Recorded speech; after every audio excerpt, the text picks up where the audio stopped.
episode with World Cup 50 overs cricket 2023 World Cup happening in India. And as always, we have the wonderful Grahm with us with his match analysis. And rather than talking about all the detailed matches in the semifinals, we'll talk more about final.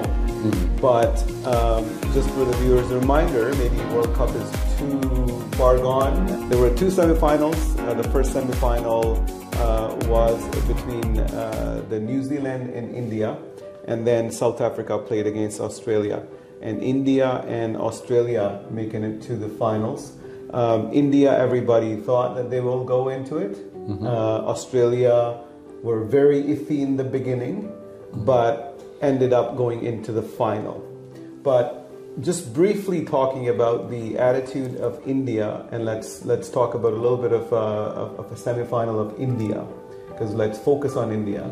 How do you see India from the start to the semifinal? They were clinical all the way through. They won all the games without any issue. The only issue they had was when they played Australia, and they lost some early wickets, and Waraich came in and made 100 and made a difference. But other than that, they're clean sweep all the way through. No challenge. Smooth. They got better and better, and they started to coast. They weren't getting any better. It was just coasting. Absolutely. Yeah. So we can talk about the conditions. Usually, when the Asian teams are going into the different environment, and for example, in Australia or England, they're iffy about things. But many teams, when they came to India, especially talking about the later momentum from Australia and later momentum from South Africa, but earlier momentum from New Zealand, and that's the semi-final we're talking about. I think the conditions didn't matter, but they were prepared for it. More so India than others. Yes. How do you see? So New Zealand said goodbye in the semi-finals. What are your thoughts on New Zealand? I think they just ran out of steam. That's by the looks of it, and they can't play under pressure. It was proven in the last World Cup, the T20 World Cup. Same thing. They have a problem with the pressure. So chasing is a challenge for them. So that's something they're going to have to work on in the next World Cup, or the next couple of years, to develop the next string of best players. Because one or two of those players won't be coming back in the next World Cup, so they're going to have to build from that. The one good thing is obviously the opening batsman. Yeah, the Waraich guy. Yeah, he did really well, so he is the future. So they got something to build from, and I'm sure that a lot of youngsters are with him in the camp trying to get there and raise to that level. Absolutely. So the outlook for them is optimistic. And Ron, another team that did really well, and they were the contenders of the World Cup, but so-called chokers, and they've proven it yet again. What went wrong with South Africa? I think another thing, they can't play under pressure. It was proven that they can't chase. And obviously, if they bat first and you get their wickets early, they're going to struggle. Because they haven't played in the final in years. So they don't have any experienced players playing at that level in that team. And that makes a difference. When you look at the finalists, you look at Australia, you look at India, you look at the personnel, a lot of those guys have had experience playing in World Cups. So they know it's a pressure game. Even from the semi-final onwards, it's a pressure. Because a couple of mistakes, you lose again. Absolutely. And I think the composition of South African team, they were heavily reliant on AB.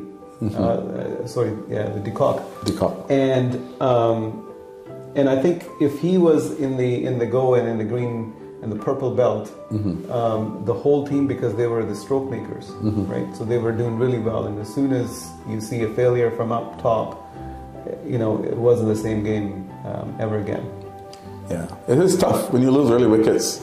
The new batsmen have to go in and settle, and it's not easy. If the bowler puts the ball in the right spot, you don't have a chance. You're done. So then the batsmen aren't taking chances. They're playing a shell. And I watch some of these guys, because I'm very technical. I watch guys batting in the crease. If you bat in the crease, you can't score runs. You have to bat outside the crease or the edge of the crease, and always be forward attack, forward defense. if you're waiting for the ball to come to you, you're in trouble. Absolutely. You're in trouble.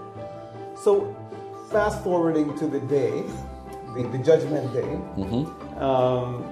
So I think everybody, especially here in Canada, when the game starts at 12:30 in the morning and the night of the next Sunday or Saturday night, I think everybody, I know that they went to sleep earlier to get up around 12 or midnight and then watch a game because India is going to win.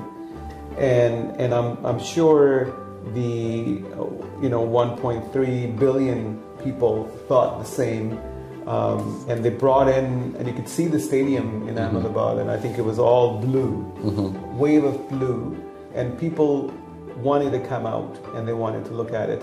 So the reason I'm talking about the avenue where it happened, the temperature, beautiful temperature. And India might have thought about their own strengths because they have the spinners, and they thought about their strength in terms of the batting lineup. Everybody's scoring run. Everybody was firing at the same time, and they had the reverse swing in terms of Shami and Bumrah, and then you're talking about two wonderful spinners. So they thought about the whole thing. They prepared the pitch, which was abrasive pitch. And a beautiful sunny morning, but they lost the toss.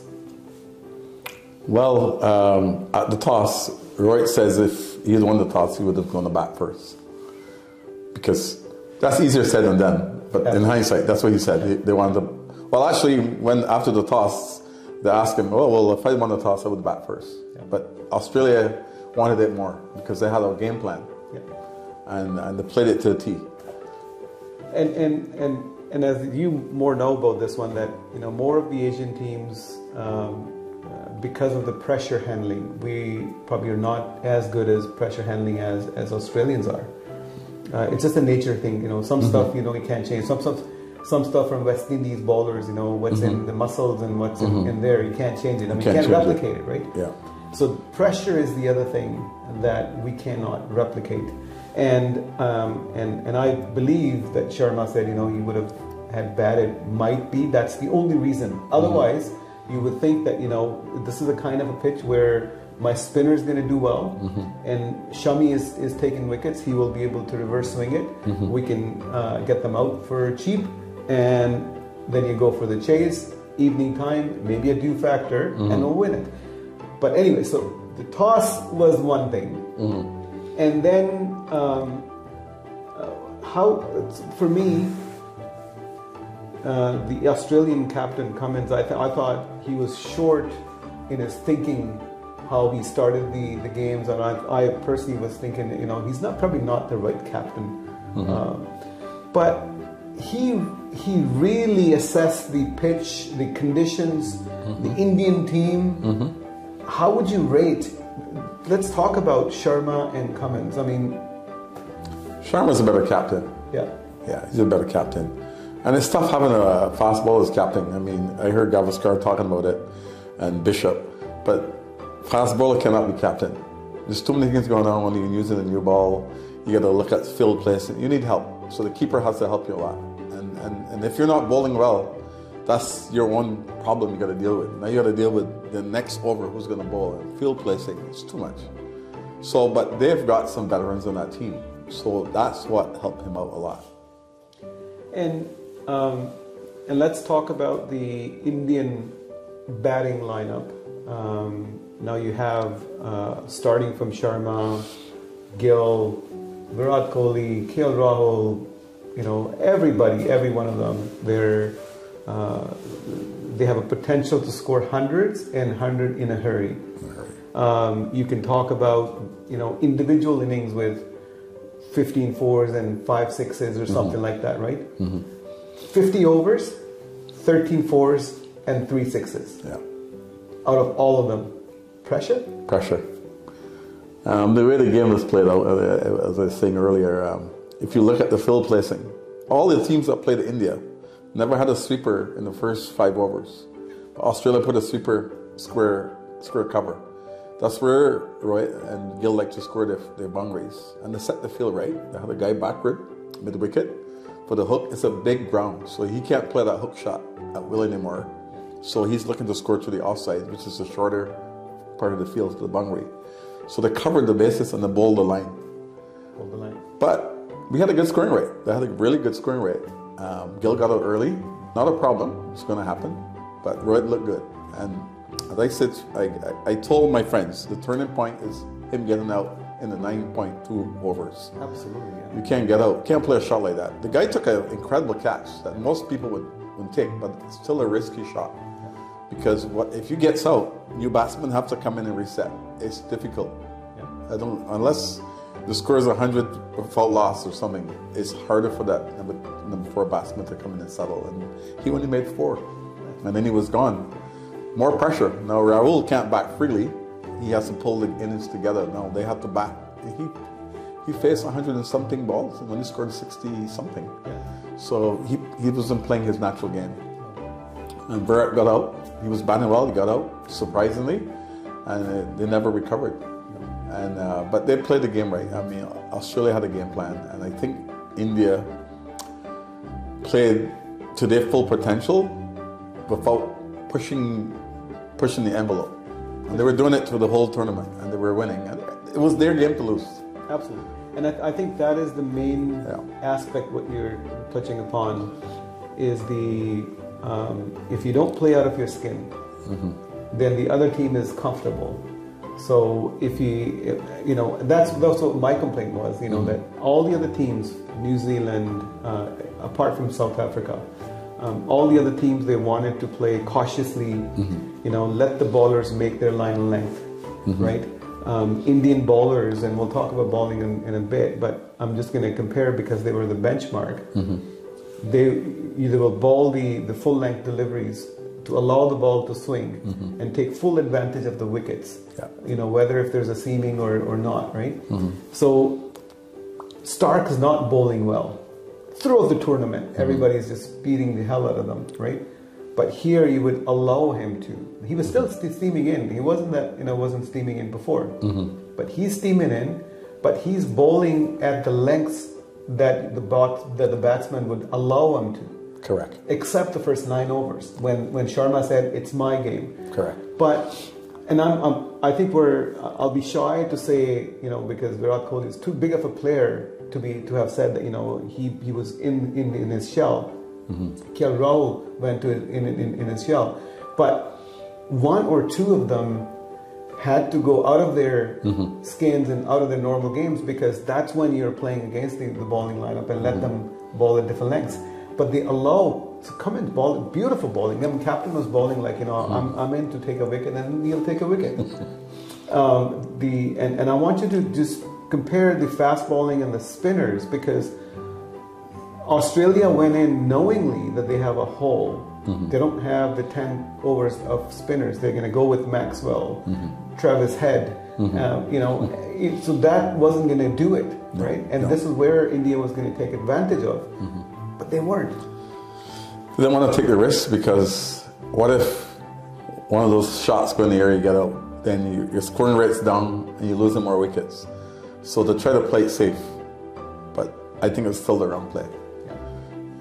The application of the batting and the follow wickets at the wrong time made it difficult to them. And the Australians, Cummins is not going to play the next World Cup. Stark's not going to play this is their last game, so they want to finish strong. It's a mental thing. So they say, you know what, we've got nothing to lose. We're going to take these guys on. And I think they slept on this plan and they lived by it, and it worked out.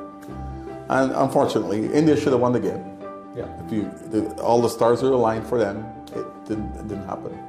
On the day, Australia played a better brand of cricket, and that's basically the result.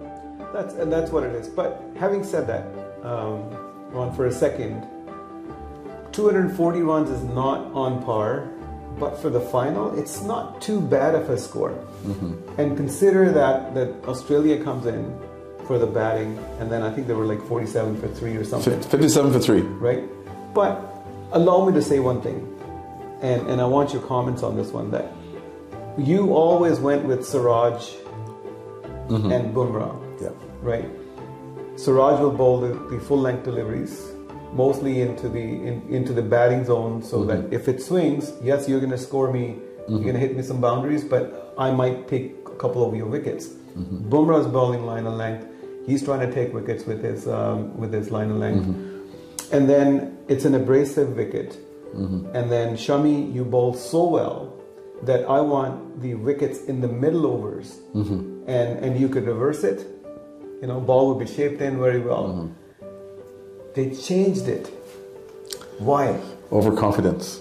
The figure Shami is doing well, let him get the new ball, because Siraj has a tendency to give up runs, but he also gets wickets. So I will still open the bowling with him. You can always take him off after 3 overs. He's not going to kill you in 3 overs. And Shami would have still come in. But put that aside, Australia were 57 for 3. That's right. So they were against the pump too. But the difference is, heads stood up and they talked, they says, okay, 4 runs and over. And they were scoring 4 and over plus the boundary. No pressure.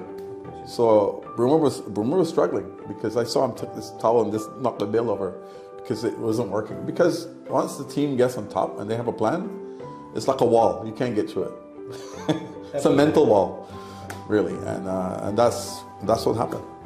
And again, when the match started, the Australian confidence that this was their game, the way everybody was moving in the field, it was just, I think for all 45 games that happened in India, I didn't see any team moving as agile, you know, as Australian were. It was like for them that, we're going to cut you at 30 runs. Correct. Right here. Correct. Because if you allow India to exploit that, the game's going to get away from Australia.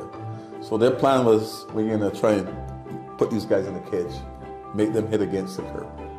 And as I said, it's pressure. And they crumbled, and it just fell. And in the pressure too, Rohit Sharma's wicket and the catch that was, I think that was a cup-winning catch. Oh yeah. You know, you won't, in a normal day, you won't be able to catch or hold on to that. Yeah, you can imagine what that brings everybody's up. Everybody's game is raised just to see that effort, and like, wow. So then he went to bat. Wow. It just carried on. It just carried on. All the way. And we talked about India, and as you say, I think from the Asian side of it, we would have preferred that the cup remained in Asia. Unfortunately, it didn't. But Australia deserved on that day. But how do you see Australian team winning 6th major ICC championship, and not just the 6th championship, but in almost every contact. It's they won in South Africa, they won in England, they won in Australia, they won in England, in India. I mean, they're winning in the foreign environments, in all environments. So I think where we talk about the pitches and the weather and everything else, I mean, you came to India without spinners, right? It's like, this is what I've got, right? And then you're going to win for that. So I think it's the attitude. It's a win-win attitude. And if you know Australia's background, how they play cricket, you can have them down, they don't give up. I play in the Marilomas team here in Vancouver. I play with them, just a lot of Australians. They never give up. They could be down. They never quit. And it's just their culture, how they play the game. The West Indies are casual, but great. The Indians are technically good. Every team has their own DNA, as I call it, right? Yeah. So the Australians are like that. But when they started the World Cup, they didn't have that mojo. And they were lacking a few things. And I was wondering if something's going on in the camp. But all of a sudden, the veterans put their hands up and said, okay, this is ours, boys. And they just raised the game. And as I said, it's a plan, right? Yes. And then that's how it worked out, unfortunately. So this World Cup, you see, that has gained in a way for the cricket fraternity. Oh yes. It's sent a message to all the teams in the world that we can actually win a World Cup. This is what it takes. So it takes planning, preparation, and a belief in what in your craft that you have to provide. Doesn't matter what pitch you play on, because if I make 300 on a and the wicket that's whatever, the other team can make 300. You just need application and passion. So anything is doable. Yeah, and a lot of individual performances as well, because they didn't have the combination what was required probably in India, right? No. So they normally go through the whole teamwork kind of stuff. I'm not saying it wasn't teamwork, but at the same time, it wasn't everybody role playing, you know, but it was more of a, if I didn't catch this one, somebody else is going to do it. If I didn't take the wicket, somebody else is going to take the wicket. You know, and if you can't take the wicket, I'm going to run you out, right? So that attitude, I think that was a major difference. In comparison with the 50-50 overs, because a lot of people, they think, you know, because of the time constraints around the world, the T20 is something that's more people look forward to. But 50-50 game, do you see after this one, have they gained a little bit more momentum? I think when they do the planning for all the tours, they'll probably add more 50 over games than test matches. I hate to hear that test match is going to die, but we'll find that most teams or the series, they'll play two test matches. So if you win both, you win the series. And then the test championships will decide. So only the top teams will actually compete there. But I want to see Afghanistan up there playing again. And I want Pakistan to raise their game as well. Absolutely. And I'm looking forward to Pakistan coming back on the mat properly, because Pakistan reminds me of the Caribbean teams. Well, so much so, right? So Ron, think about this one, that, you know, the Australians are on the high horse after winning this World Cup, and Pakistan are actually going there to play a test series, and it's not going to be very easy for the young Pakistani team. Well, it's going to be a good test. It's going to be a good test because the Australian team will change. They're not going to have all those players playing. They're going to be trying new players. Guys like Smith will probably start to fade away. Warner's retiring, so it's going to be a little different makeup. So it's good for a lot of teams.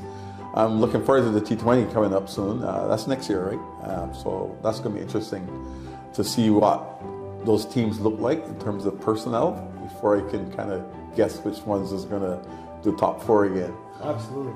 That reminds me, when we were talking about it, I was thinking about the fantastic game plan that Australians had. At one point, I was thinking that, you know, they were heavily reliant on Mitch Marsh. I thought that was their man, just like Sharma, right?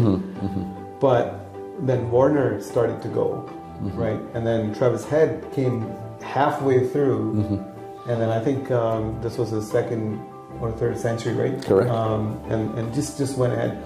But how good of a thing that they remained loyal to Smith and Labuschagne, right? And if you look at it, you know, in the final match, this is where the game was won. Yes, there were some. I watched the Australian channel, which is Fox Sports, and they were discussing who was going to be dropped. So a couple of guys on the panel, including what's his name, Steve Waugh. He was saying, well, no, maybe Stonis should play instead of Marnus. And I says, no, bad move. Stonis can bowl and bat, but he hasn't done anything for the whole tournament. And he hasn't bowled that well.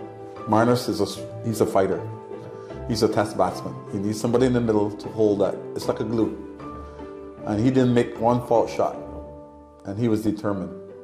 This is a big day player. And the tournament was won when he didn't give a wicket to the spinners. And Correct. This is where he was on play, right? Correct. And Travis Head was going. No, but overall, I think fantastic tournament. I think everybody enjoyed it. I personally enjoyed here talking to you and learning from you about cricket and the Cricket World Cup, and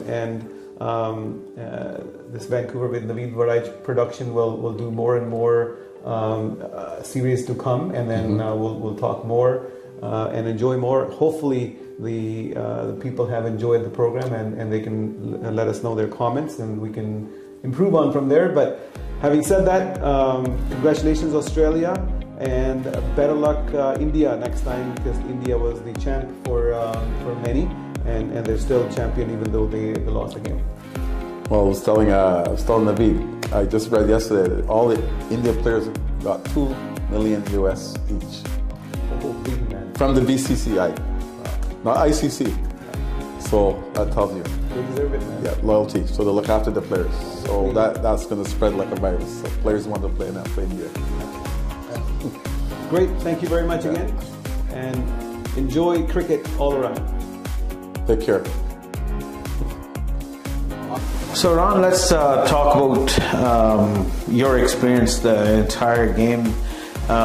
What do you come out of it? Like, what an exciting game! Yes. What do you think? What happened? I think Australia did a lot of preparation days before. I saw a clip where they actually, the night before, they come and took some pictures of the pitch to make sure they didn't switch the pitch. So they try to cover every angle, and they study all the Indian batsmen, and they prepared well. And the field setting from ball one, they covered the deep boundaries right away to take away all these guys' shots from scoring easy boundaries. And then the feeling was fantastic. These guys I never seen feeling like that. Guys in their 30s, they were going overboard, and that made a really big difference. And they actually took away at least 30 runs in those 6 overs, and that affected the Indian flow. And as I said, when Waraich got out, the game changed. He got out at the wrong time. If he'd batted another 3-4 overs, they would have made 300 runs. It would have been a lot easier. Let's talk about like the team which, the team which actually won 10 or 9 or 10 consecutive wins, and they have everything under the plate. What went wrong? Well, the thing is, when you have a deciding game, things can go wrong very easily because the team that's competing with the top team already has pre-planned, they over-planned.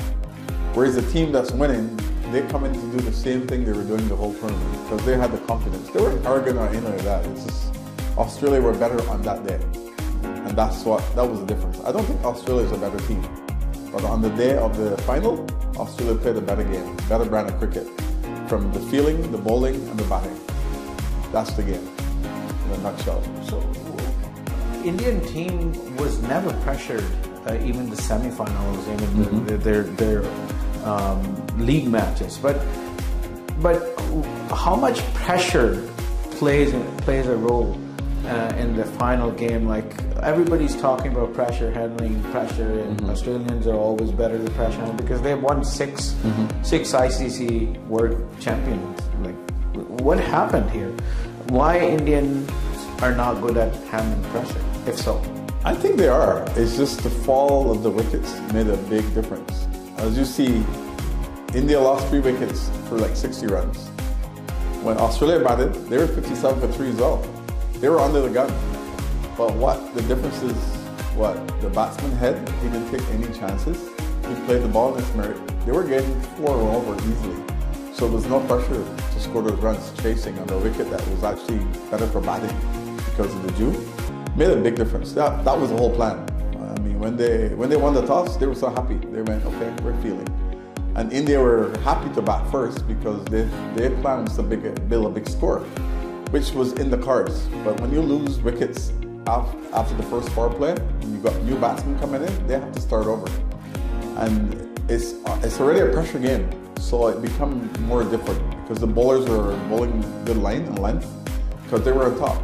And as soon as we lost those other 2 wickets, Shear's error, he got out, that was it. Because now you got Rahul in the wicket, and Waraich was batting well. I thought he was going to score another century, but as soon as he got out, that was it. There was no comeback. So I heard, they were talking about, okay, you know what, if they had about 50 extra runs, but the Australian captain said even they were prepared for 300. Yes, they would have made it. Another 50 runs, they would have still made it, providing that they kept the wickets. So for India to win the game, they have to bowl them out. They need to get the top half out within the first 20 overs, then they got the game. Because after Head gets out, they got Maxwell in. Maxwell is not going to score another 100 runs like he did against Afghanistan. It's a different game. It's a pressure game. And they would have crumbled. So that was the big difference. But the preparation for Australia was always good. I mean, they were always prepared. And they got better as the tournament got to the end. They got better and better and better and better, making smart decisions. And it's a veteran team. They've been there. They've had 5 World Cups already. So they're not a pushover. Big difference. And they got a lot of seasoned veterans there. So is India. But on the day, they were just a better team. It's disappointing. I felt bad for the players, but that's what sports is like. You have to play your game complete, and you have to do better game planning. I don't know if India did a lot of planning. I think they were just playing their brand of cricket, and they went in there hoping, well, this is going to be fine. I think they had a lot of belief in them that they would just come up clean because they had everything. Like Yes. if you talk about bowling, all departments, spin, fast bowling, okay, they were complete. Well, that's what I think. That's what actually got them down because they thought they were complete, but they were not at the end of the day. What about the pitches played the role? In this game, I don't think it mattered because everybody looked at the pitch and said it's dry, it's good for batting, it's a fresh pitch kind of, and it was going to play better later in the game. So you need to score 300 plus on that wicket. Yeah, but there was a lot of critics, Indian critics there, just saying that we shouldn't have done this. We shouldn't have rolled over that pitch over and over because we needed to have the pitch who had a little bit of bounce, but we made a flat pitch that might cause it. Do you think that way? Well, both teams batted on it, so it shouldn't make a difference. If you score 270, the other team should be able to do it because the talent is there. It's a matter of application, and the team that makes less mistakes wins the game. Well, I want to know how were, like, I was just following your comments, but you had somewhere in your head that Australians going to come up. Why you were just looking at it that way? Because every single person who actually watches the cricket and knows the cricket, we're betting on India. If you follow a lot of championship games, not just cricket, a lot of sports. So let's give a good example. I don't know how well our fans here or people who are watching this podcast watch CFL. So Toronto is 16-2. Montreal is at almost at the bottom, beats Toronto in the semi-final game, and then semi-final plays the champions 2 years ago, and it happens. It's just, I think it's all mental. You need to have your game on. Everybody needs to be screwed on. You have to treat this game like it's your first game. It's a mind slap, and if the team that's considered the underdog are not supposed to win, they will beat you every time if you don't stay on top of what you're supposed to do. And I say Australia had a good plan. I can tell by the way they set the field, they were bold, they were right on. But India did well. It's just to follow wickets and the timing of those wickets made a difference. It would have been interesting if they had scored 300 runs plus. I think the game would have gone to the end. Yeah. It would have been interesting because the wicket was easier to bat on because the dew was coming in and the ball was coming on good to the bat. And the bowlers were not as penetrated. Because I'm not sure why Shami opened the bowling, bowl first change, because to give Siraj the first change, he's not going to do much with the ball. He's an attacking bowler, you let him open the bowling. But it did make a difference. It did make a difference because 57 for 3, India was 60 for 3. So it was even to the first 8-9 overs. It was pretty even. But it's just that Travis Head buckled down and batted longer, and it was easy. 4, 6, 5 runs and over. A boundary. The guy was hitting bummers at will.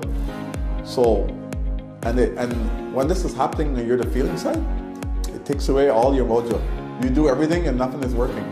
You wonder, why is this happening to me? It's called karma.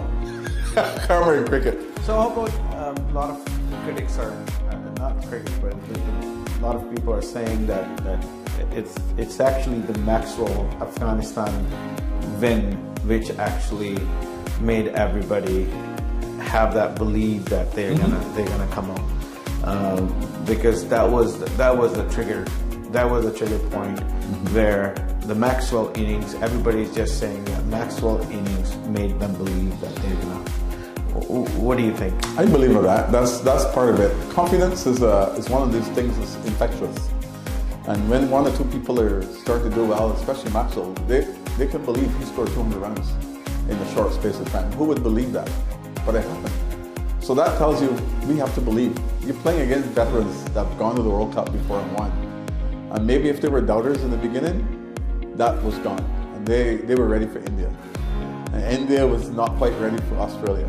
Exactly. Yeah, and if they'd raised the game a little bit and played a little bit more focused, it would have gone to the wire. It would have been an exciting finish.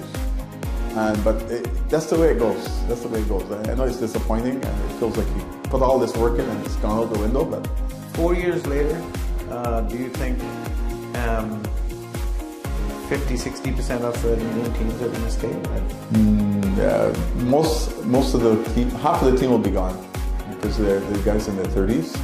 So the superstars will be guys like Gill and who knows what's this kid called? Jaspal? Very good player. So he's going to be the next future.